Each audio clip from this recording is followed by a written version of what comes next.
Well, first of all, before I begin, I'd like to thank all those who have volunteered to come along to set up and later on to provide refreshments for this event. And I'd like to welcome you all. The title of the talk is Homeric Gods, and there's a subtitle, Homer's description of the divine world in the Iliad and the Odyssey. I'll give a brief outline of the talk. I won't assume knowledge of anything of the classical world for the benefit of those who haven't had much contact with it. I'll start with the question of who is or was Homer. What are the Iliad and the Odyssey? Who are the main gods and goddesses in the Iliad and the Odyssey? What do the gods and goddesses stand for or represent? What does Homer's portrayal of the gods have to teach us? And finally, what is the overall effect on the reader of Homer's portrayal of the gods? First of all, who is Homer? Homer lived in the 8th century BC, 700s BC. He was a Greek, active amongst the Ionian Islands. He was a singer of tales. Largely this meant going from town to town, singing of the heroic deeds of the past as entertainment. This singing of tales involved passing on the cultural heritage of the people, because within the stories were examples of virtue and often very practical advice on how to live. Homer inherited a tradition of gods and goddesses, and he was a teacher in the way in which he used this tradition of gods and goddesses to make various points in his stories. The two works which have come down to us, composed by him, are the Iliad and the Odyssey.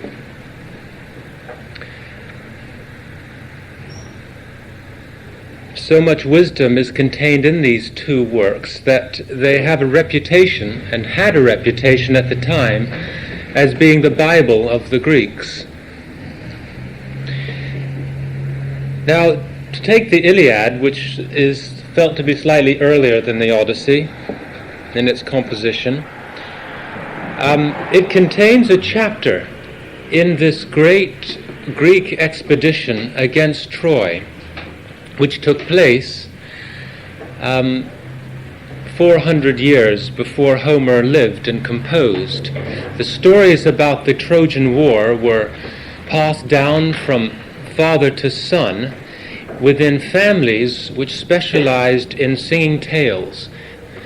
The son would often follow in his father's footsteps and would sit at his father's knee, hearing his father tell these tales, sing these tales, and the son would absorb all this lore and the art of singing it to a poetic meter, and then would carry on himself doing that after his father had retired. The Iliad is a story of the quarrel between Achilles, who was the greatest of the Greek warriors at Troy, and Agamemnon, who was the supreme commander of the Greeks at Troy. The Trojan War, most of you probably know, was started in an attempt to recover Helen, who was Menelaus's wife. Menelaus was of Agamemnon, and they were two kings in Greece. And Helen had gone off with Paris, otherwise known as Alexander, who was a Trojan prince, off to Troy, leaving her husband Menelaus. And Menelaus asked his brother Agamemnon, who in turn marshaled all of the great kings of Greece, to sail off to Troy to fight the Trojans to get Helen back.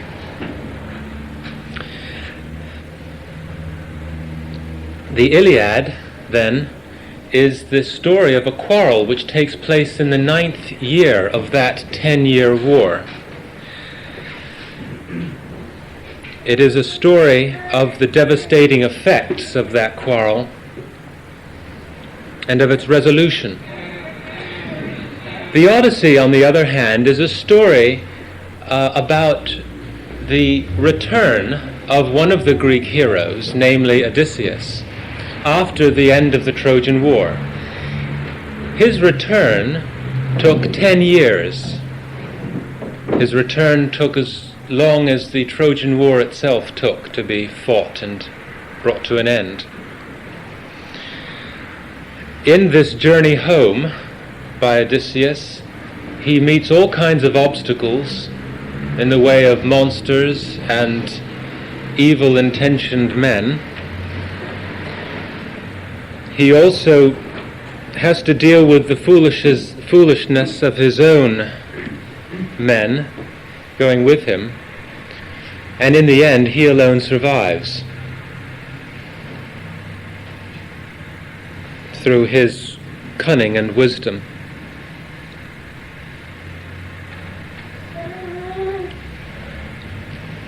Throughout the telling of these two stories, Homer refers to the gods and goddesses who play a part in the drama. And how he refers to the gods and goddesses, how he treats them, is what we will look at. First of all, who were the main gods and goddesses? The most powerful god of all was Zeus. His name means, through whom all creatures always have life. In the Iliad and the Odyssey, Homer describes Zeus as pater andron teteonte, father of both men and gods. He's described as hupsi bremetes, high thunderer, as ter picaraunoe, he who delights in thunder. Olympia me tieta, Olympian lord of counsel. Nepele gereta, cloud gatherer. Olympios asteropates, Olympian lord of lightning. Now Zeus had two brothers. One of them was Poseidon, whose name means chain for the feet. A curious name, which perhaps, being the ruler of the element of water and god of the sea, has this sense of impeding movement, of walking, because you can't walk through the sea. The name also may mean knower of many things. He is described by Homer as enosikton, earth shaker, and gaieiokosen nosigaios, who girdles the land and shakes it.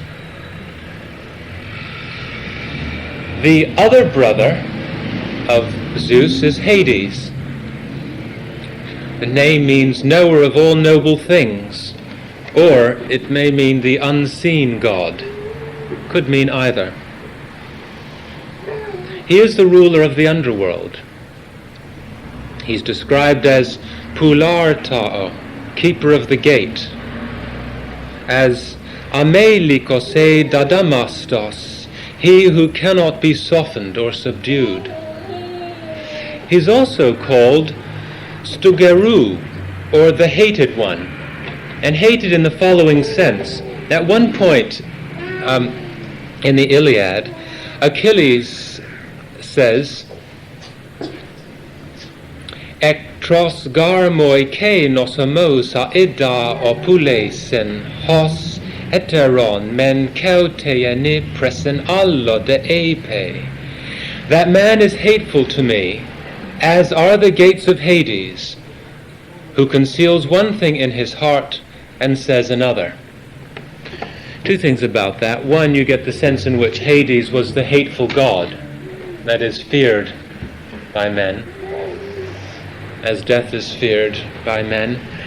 And the other, how just in this little saying you get advice on how to live from Homer, who has Achilles saying that nothing is more hateful to him than a man who feels or thinks one thing in his heart and hides it there, but says another thing, does another thing. Very practical guidance. Of these three brothers, Zeus was the eldest and therefore most powerful. Poseidon at one point in the Iliad says, "We are three brothers, sons of Kronos, whom Rhea bore, Zeus, myself, Poseidon, and Hades the third, ruler of those below. Everything is divided into 3 lots, and each of us drew our portion of honor. In shaking the lots, I obtained the gray sea in which ever to dwell. Hades obtained the murky darkness, and Zeus obtained wide heaven in the clear air and clouds. But the earth and high Olympus are yet common to us all."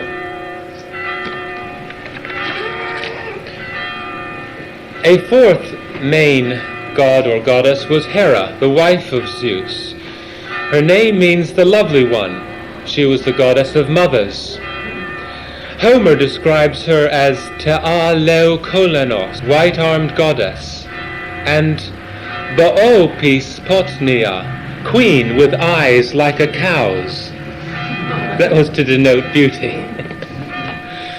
And Chrysotronos, goddess of the golden throne.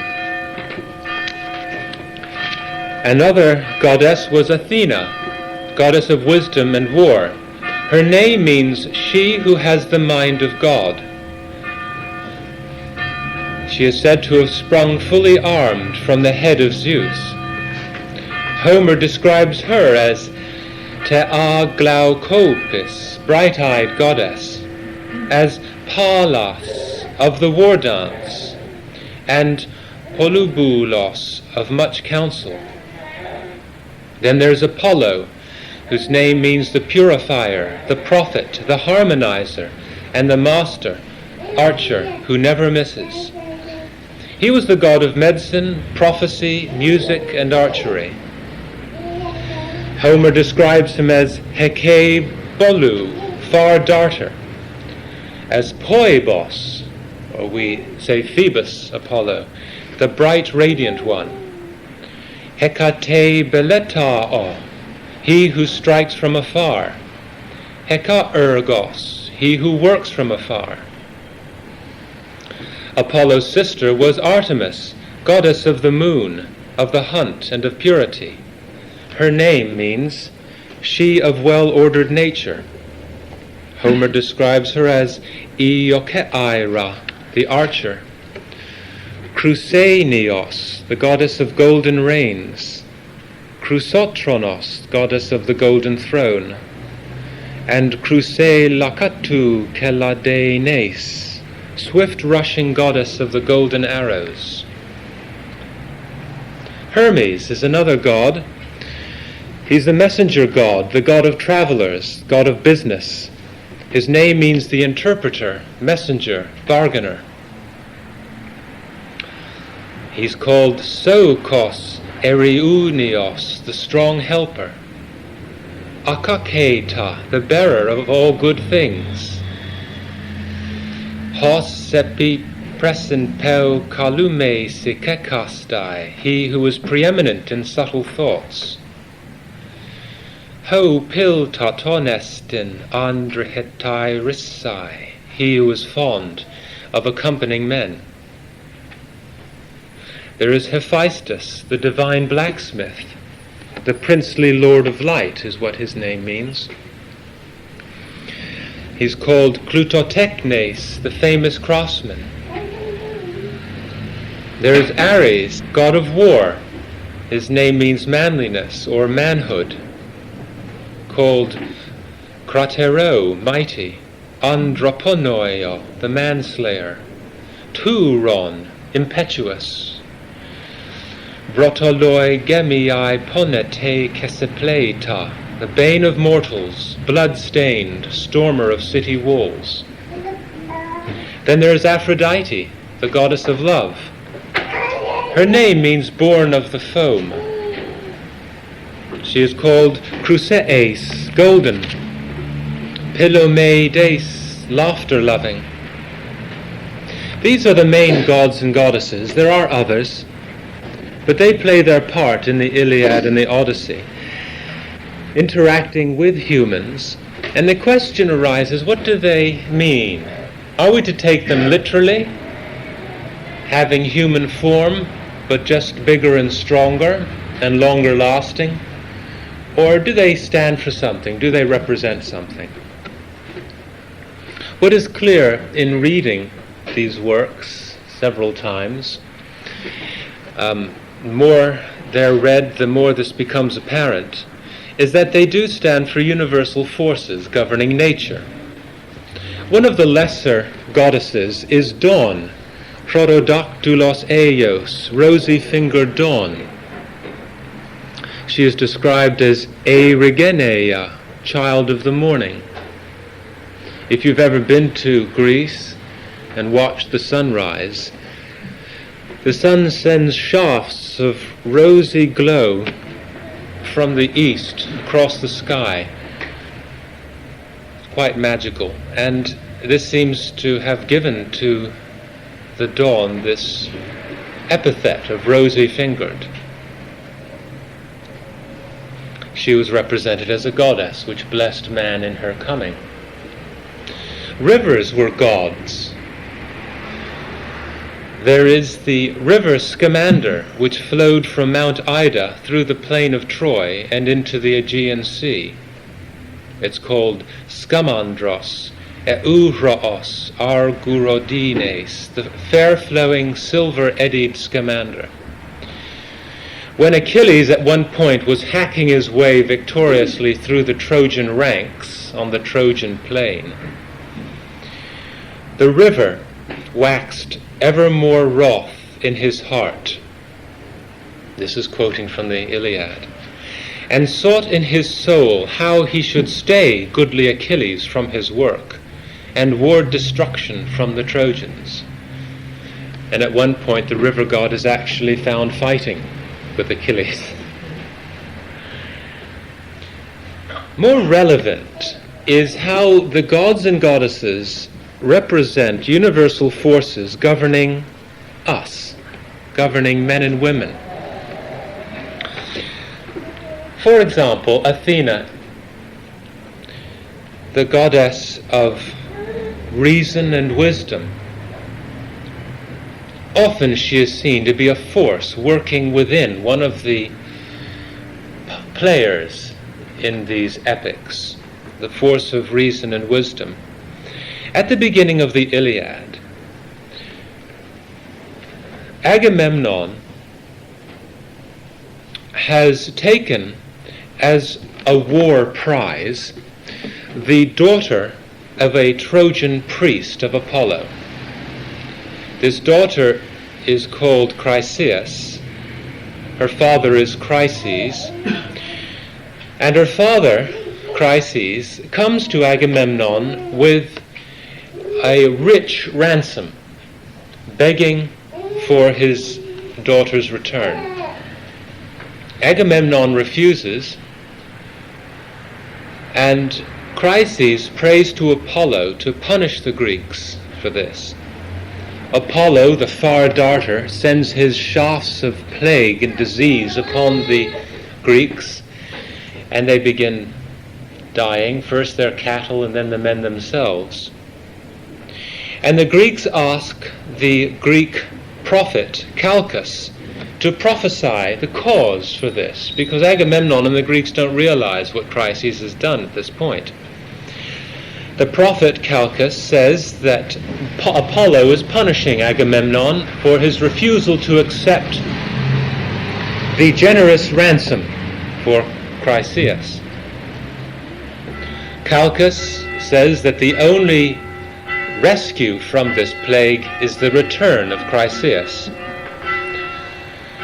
Agamemnon does not want to do this because this involves his losing face, giving back this war booty, this woman, which is seen as an augment of his honor amongst the other Greeks, the more beautiful and more and greater number of women and gold and wealth that one accrues in war reflects the honor which one is trying to acquire. A Greek assembly is called, and Agamemnon expresses his reluctance to give up Chryseis.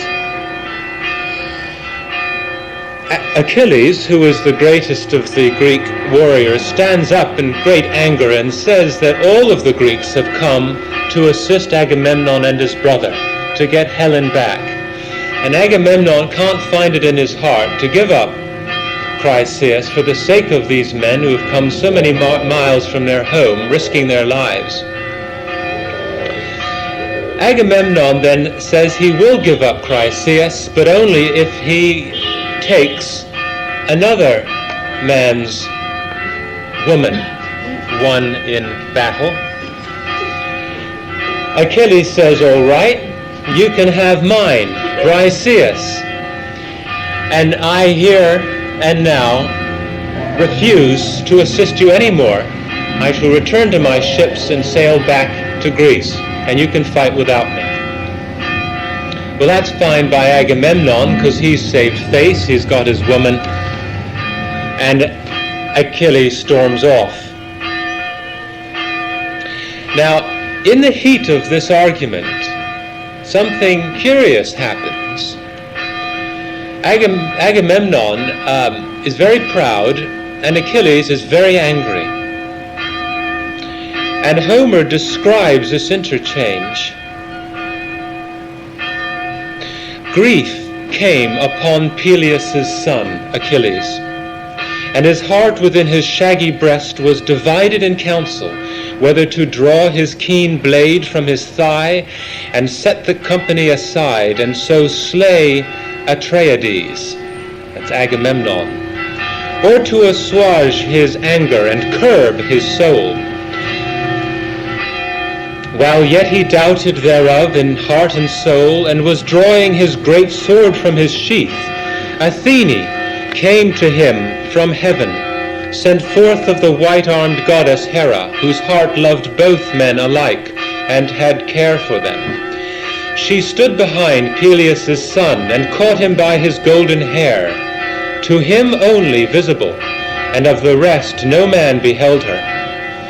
Then Achilles marveled, and turned him about, and straightway knew Pallas Athena, and terribly shone her eyes. He spake to her winged words, and said, Why now art thou come hither, thou daughter of Aegis-bearing Zeus?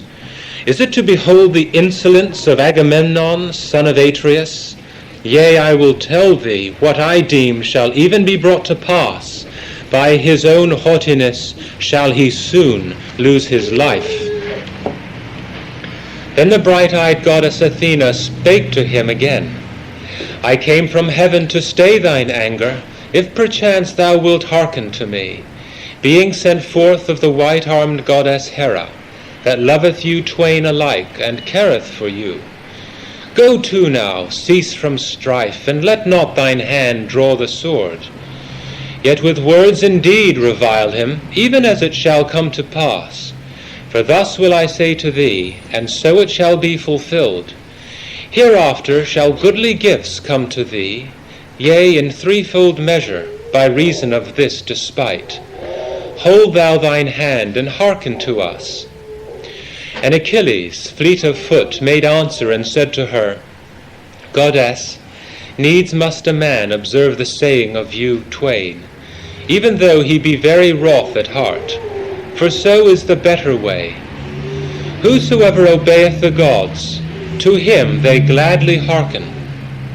He spoke, and stayed his heavy hand on the silver hilt, and thrust the great sword back into the sheath, and was not disobedient to the saying of Athena. And she forthwith was departed to Olympus, to the other gods in the palace of Aegis-bearing Zeus. Here you see this wonderful force of reason working in a man, being personified in the form of a goddess, Athena. Another example of this force of wisdom working in us. Throughout the Odyssey, Athena often advises Odysseus. She is, as it were, the wisdom of this wisest of the Greeks. For example, when Odysseus finally makes it home to Ithaca and finds his own palace and his wealth being consumed by a violent horde of men wooing his wife Penelope, while Odysseus has been absent for now 20 years.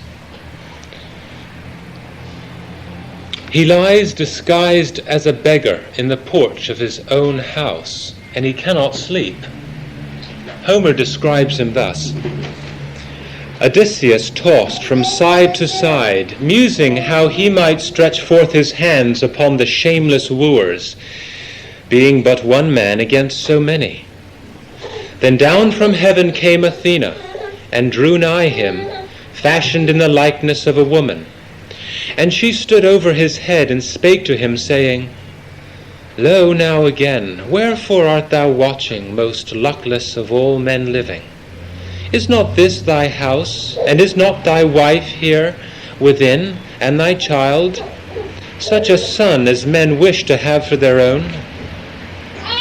Then Odysseus of many counsels answered her, saying, Yea, goddess, all this thou hast spoken as is meet, but my heart within me muses in some measure upon this, how I may stretch forth my hands upon the shameless wooers, being but one man, while they abide ever in their companies within.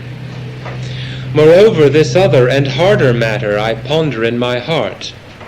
Even if I were to slay them by thy will and the will of Zeus, whither should I flee, avengers? Look well to this, I pray thee. Then answered the goddess, grey-eyed Athena, O hard of belief! Yea, many there be that trust, even in a weaker friend than I am, in one that is immortal, and knows not such craft as mine. But I am a god that preserve thee to the end, in all manner of toils. And now I will tell thee plainly, even should 50 companies of mortal men compass us about, eager to slay us in battle, even their kine shouldst thou drive off, and their brave flocks. But let sleep in turn come over thee. To wake and to watch all night, this too is vexation of spirit, and soon shalt thou arise from out of thy troubles. The wooers themselves can be seen as the troubles which beset us individually. The various thoughts and desires and feelings which lodge within us and eat up our substance, our consciousness and wealth. And Athena here gives to Odysseus, the man who is trying to find his way home to himself, the way to deal with these eventually, so that he can be free to be at home, where we are all trying to get. This is the higher meaning, the meaning behind the Odyssey, the journey of every man back to himself. Athena represents wisdom, reason, which is the way back. But let us turn to another god, namely Zeus. He represents the force of justice and destiny in the world. At the beginning of the Iliad, after the argument between Achilles and Agamemnon, Achilles has withdrawn his support. His mother, who is a goddess named Thetis, asks Zeus to honor Achilles by allowing the Trojans to be victorious in Achilles' absence, thus punishing Agamemnon and the Greeks. Homer leaves no doubt that Zeus's word is final in his decision. He agrees to Thetis' request, saying, "Come now, I will bow my head to thee, that thou mayest be of good courage. For that of my part is the surest token amid the immortals. No word of mine is revocable, nor false, nor unfulfilled, when the bowing of my head hath pledged it." Zeus spoke, and nodded his dark brow, and the ambrosial locks waved from the king's immortal head, and he made great Olympus quake.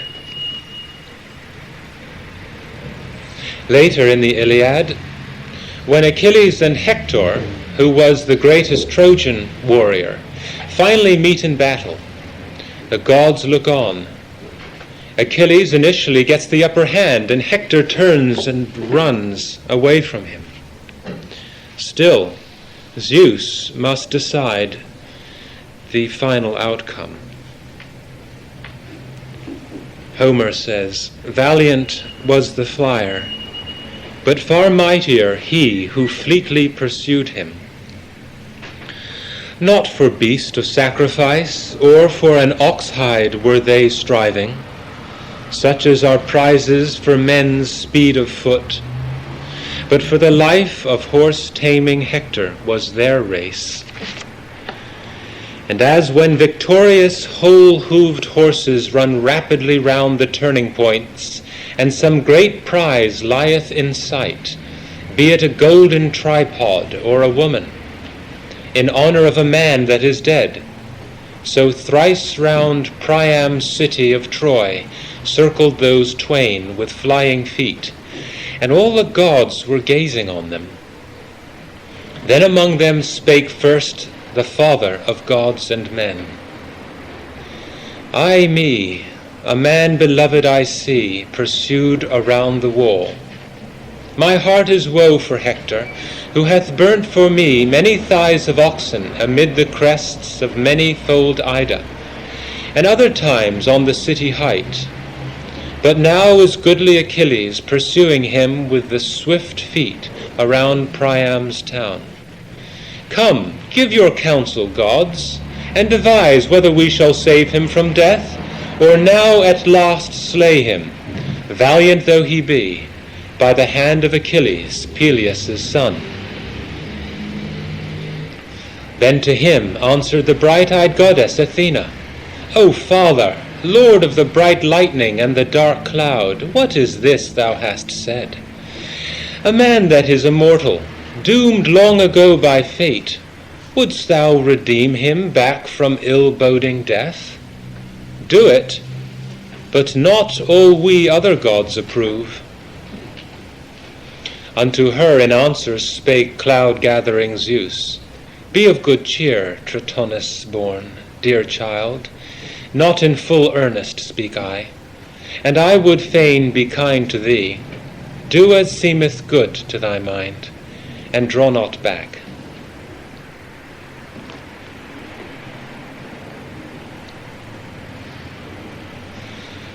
All the gods and goddesses in the Iliad and the Odyssey stand for the whole body of natural or universal laws which work through us and throughout nature. They move us to act. For example, at one point in the Iliad, the Greeks and the Trojans agree to allow Menelaus, the wife of Helen, and Paris, who's also called Alexander, who is the lover of Helen and who took Helen from Troy, to fight a duel. The Greeks and the Trojans agree that whoever wins the duel will have won the battle on behalf of his people. Menelaus and Paris, or Alexander, do have this duel, and Menelaus is about to win when Aphrodite, who loves Paris. Remember, Paris was the one who had to decide between Aphrodite, Hera, and Athena as to who was the most beautiful goddess when the golden apple was rolled into the marriage between Peleus and Thetis. Paris awarded this prize, this golden apple on which was written "to the fairest goddess," to Aphrodite, and she loved him ever after. She snatches Paris, or Alexander, from this duel where he is on point of death, and whisks him back into his city of Troy, into his bedroom, and lays him out on his bed. She then goes up to Helen, who is standing on the ramparts of Troy watching this duel. And here is how Aphrodite, this goddess of love, works upon Helen, the most beautiful woman in the world at that time.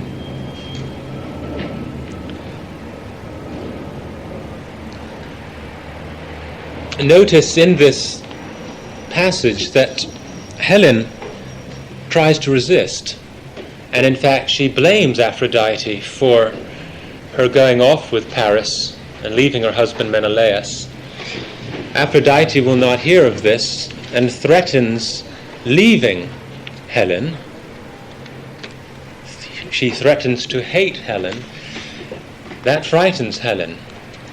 She doesn't want to be on the bad side of the goddess of love for some reason. Fair Aphrodite spoke, "Come hither. Alexander summons thee to go into the house. There he is in his chamber and inlaid bed, radiant in beauty and vesture. Nor wouldest thou deem him to be come from fighting his foe, but rather to be faring to the dance, or from the dance to be just resting and setting down." So she spoke, and stirred Helen's soul within her. And when now she marked the fair neck and lovely breast and sparkling eyes of the goddess, she marvelled straightway, and spake a word, and called upon her name. "Strange queen, why art thou desirous now to beguile me? Verily thou wilt lead me further on to some one of the peopled cities of Phrygia, or lovely Maeonia, if there too thou hast perchance some other darling amongst mortal men. Because even now Menelaus hath conquered goodly Alexander, and will lead me, accursed me, to his home. Therefore thou comest hither with guileful intent. Go and sit thou by his side, and depart from the way of the gods. Neither let thy feet ever bear thee back to Olympus, but still be vexed for his sake, and guard him till he make thee his wife, or perchance his slave. But thither will I not go. That were a sinful thing, to array the bed of him. All the women of Troy will blame me hereafter, and I have griefs untold within my soul."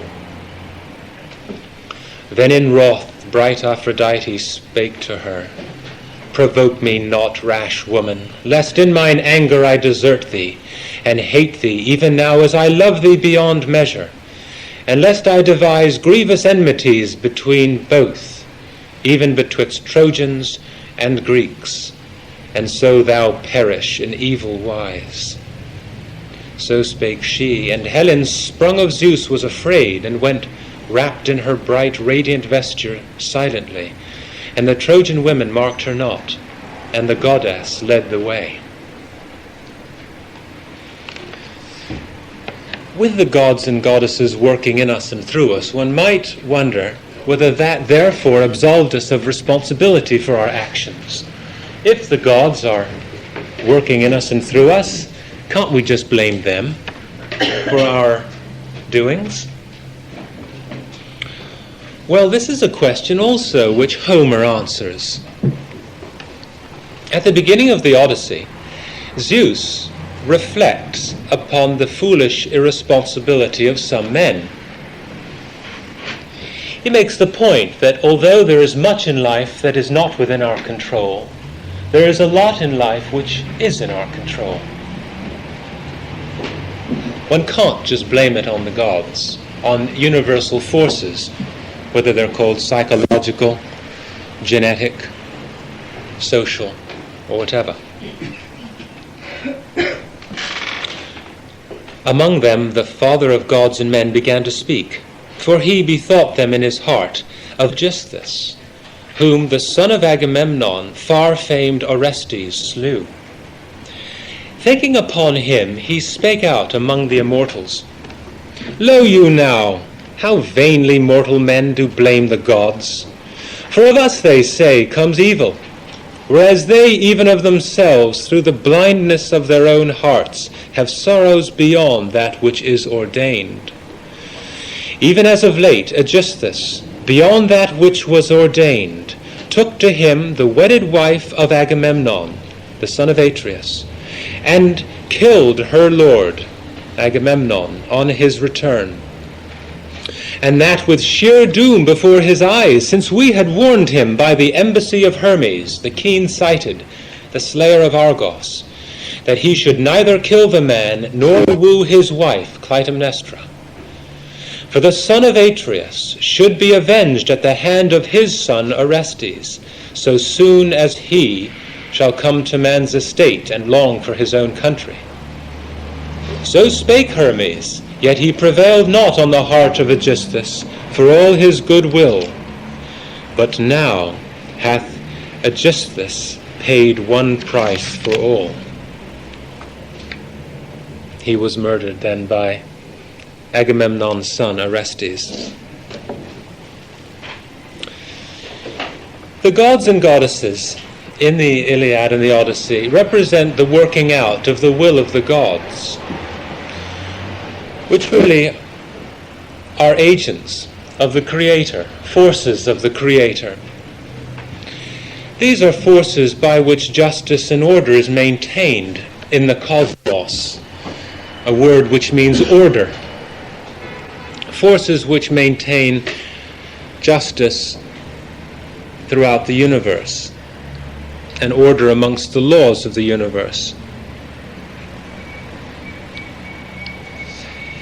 In the Odyssey, one of Odysseus's adventures is to meet a Cyclops.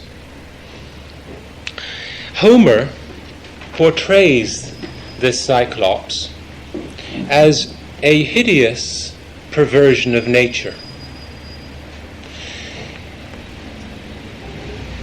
You see, Homer received all of these stories in a tradition which had gone back 400 years since the Trojan War.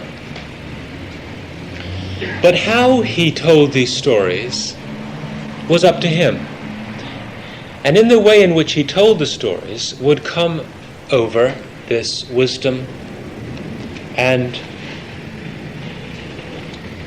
portrayal of divine or universal forces. The Cyclops was a creature portrayed by Homer as devoid of reason, much larger in size than a human being, and he was as limited in his view of what is right and good as he was by his only eye in the middle of his head.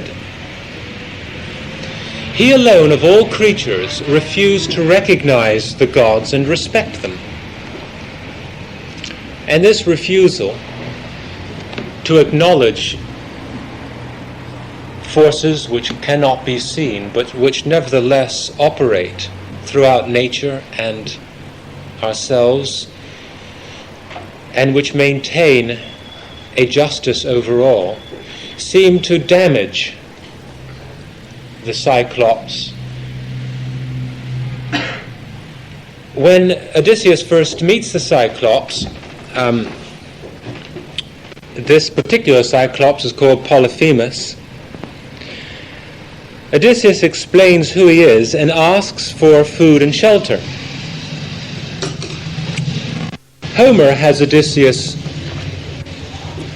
and Polyphemus making the following exchange.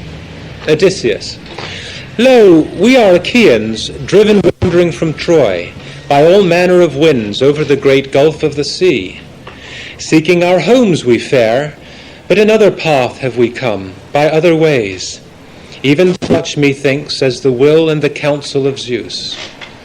And we avow us to be the men of Agamemnon, son of Atreus, whose fame is even now the mightiest under heaven. So great a city did he sack, and destroyed many people. But as for us, we have lighted here, and come to these thy knees, if perchance thou wilt give us a stranger's gift, or make any present, as is the due of strangers. Nay, Lord, have regard to the gods, for we are thy suppliants, and Zeus is the avenger of suppliants and sojourners. Zeus, the god of the stranger, who fareth in the company of reverent strangers.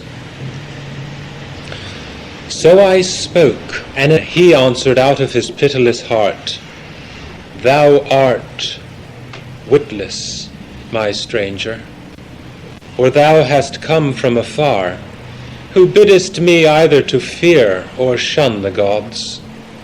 For the Cyclops pay no heed to Zeus, lord of the Egypt, nor to the blessed gods, for verily we are better men than they. Nor would I, to shun the enmity of Zeus, spare either thee or thy company, unless my spirit bade me. Polyphemus's actions later on match these words as he goes on to commit acts of grotesque cruelty.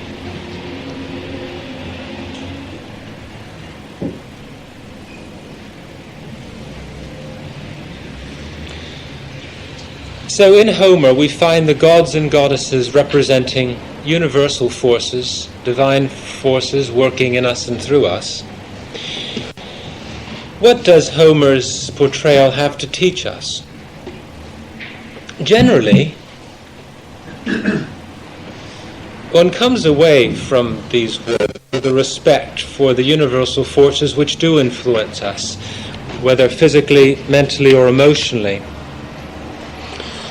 They also inspire a faith in order and justice overall, and a desire, through the descriptions of the various events in these stories, to respond to these universal forces in a lawful way. At one point in the Odyssey, Odysseus is in the court of the Phaeacians, an island people. He is being entertained there. All his men have died at this point.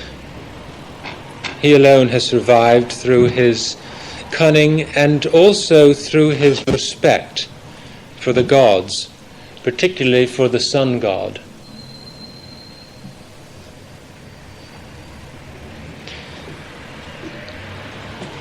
There was an event in which his men and he landed on the island of the sun god, and they had been told in the underworld not to slay the cattle of the sun god. His men didn't follow that advice. Odysseus had gone off to explore the region. When he came back, he found that his men had slain some of the cattle and were roasting it. That sealed their doom, so that Odysseus alone survived the journey home.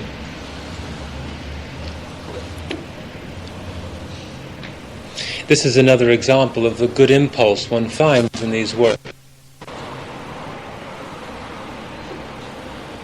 Another example of why these works would have been called the Bible of the Greeks.